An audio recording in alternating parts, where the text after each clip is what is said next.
क्या Gaza Iran युद्ध के बाद इजराइल अकेला पड़ गया है?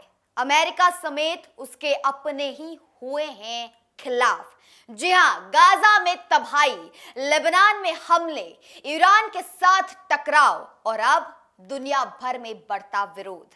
जिस इजराइल के साथ कभी अमेरिका, ब्रिटेन और यूरोप खुलकर खड़े दिखाई देते थे, आज उसी इजराइल को उसके सबसे करीबी साथी नसीहत देते नजर आ रहे हैं।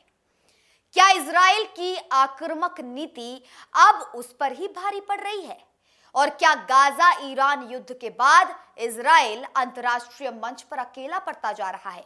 आइए समझते हैं।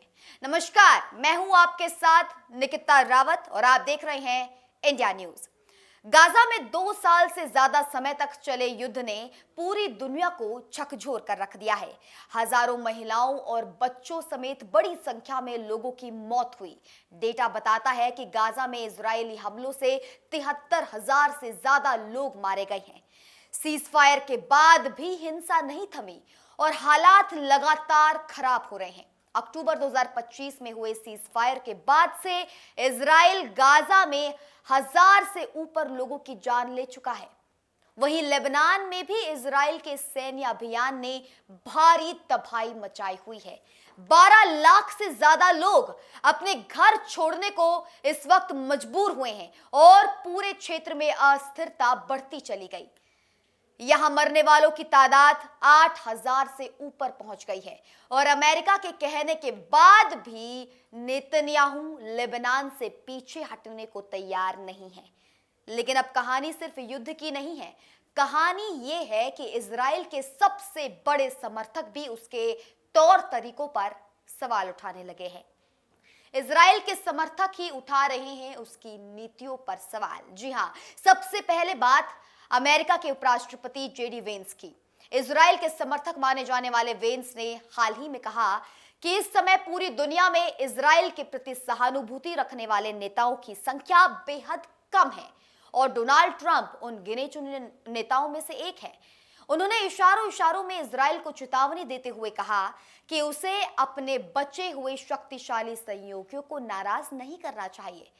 यानी अमेरिका के भीतर भी ये चिंता दिखने लगी है कि इजराइल जरूरत से ज्यादा अपने सहयोगियों पर निर्भर होने के बावजूद उनकी बात नहीं मानता।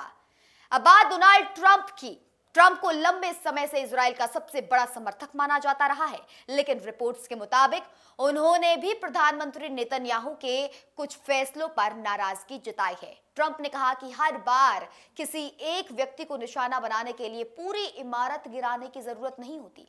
उन्होंने ये भी माना कि इस संघर्ष में बहुत ज्यादा लोग मारे गए हैं। यही नहीं, ट्रंप ने लेबनान सीज फायर को लेकर भी इजराइल पर दबाव बनाने की कोशिश की और कहा कि समझौते को और जटिल नहीं बनाया जाना चाहिए। उन्होंने यहां तक कह दिया कि युद्ध में इजराइल हमारी मदद के बिना 4 घंटे भी टिक नहीं सकता। इजराइल को लेकर यूरोप में भी तस्वीर बदलती नजर आ रही है। जी हां, ब्रिटेन के प्रधानमंत्री कीर स्टारमर, जो पहले इजराइल के समर्थन में दिखाई देते थे, अब लगातार संयम और कूटनीति की बात कर रहे हैं। उन्होंने युद्ध के विस्तार पर चिंता जताई और सभी पक्षों से तनाव कम करने की अपील की।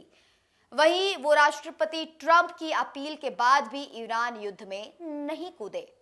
वहीं यूरोप के एक और ताकतवर देश फ्रांस के राष्ट्रपति इमैनुअल मैक्रोन ने भी साफ कहा कि क्षेत्र में बढ़ता संघर्ष पूरी दुनिया के लिए खतरनाक साबित हो सकता है। फ्रांस ने संयुक्त राष्ट्र सुरक्षा परिषद की बैठक बुलाने की मांग की और सैन्य कार्यवाही के बजाय बातचीत के जरिए समाधान पर जोर दिया। यानी अमेरिका से लेकर यूरोप तक इजराइल के पारंपरिक सहयोगी अब बिना शर्त समर्थन देने के बजाय सवाल पूछ रहे हैं, चेतावनी दे रहे हैं और संयम बरतने की सलाह दे रहे हैं। यही वजह है कि अंतर्राष्ट्रीय राजनीति के जानकार मानते हैं कि गाजा, लेबनान और ईरान को लेकर अपनाई गई रणनीति ने इजराइल को पहले से ज्यादा दबाव में ला दिया है। हालांकि इजराइल अब भी अमेरिका और पश्चिमी देशों का महत्वपूर्ण सहयोगी है, लेकिन यह भी सच है कि उसके कदमों को लेकर असहजता और आलोचना पहले के मुकाबले कहीं ज्यादा खुलकर सामने आ रही है। अब बड़ा सवाल, तो क्या इजराइल वास्तव में अंतर्राष्ट्रीय मंच पर अकेला पड़ रहा है या फिर ये सिर्फ उसके सहयोगियों की रणनीतिक नाराजगी है?